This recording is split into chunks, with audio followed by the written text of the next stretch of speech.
അപ്പം മെമ്മറി കാർഡിന്റെ മൊത്തം ഹാഷ് വാല്യൂ, അതിലുള്ള ഓരോ ഡോക്യുമെന്റിന്റെ അല്ലെങ്കിൽ ഓരോ ക്ലിപ്സിന്റെയും ഹാഷ് വാല്യൂ. അപ്പൊ ഇതിൽ ഒരു 6-7 ക്ലിപ്സ് അതിനകത്ത് ഉണ്ട് എന്നും പറയും. കോടതി പരിഗണിച്ചിട്ടും ഫോറൻസിക് സയൻസ് ലബോറട്ടറിയുടെ നിർദ്ദേശപ്രകാരം പരിഗണിച്ചിട്ടും കോടതി കണ്ടെത്തിയ ചില കാര്യങ്ങളുണ്ട്.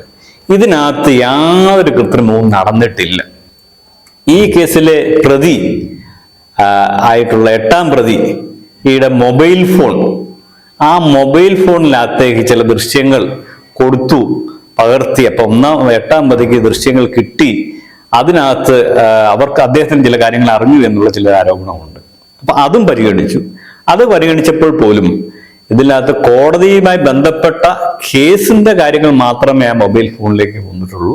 അല്ലാതെ പ്രത്യേകിച്ച് ഒരു കാര്യങ്ങളും അതിലേക്ക് കണ്ടെത്തിയിട്ടില്ല, അതിലേക്ക് പകർന്നിട്ടില്ല, അല്ലെങ്കിൽ അയച്ചു കൊടുത്തിട്ടില്ല എന്നുള്ളതാണ് കോടതി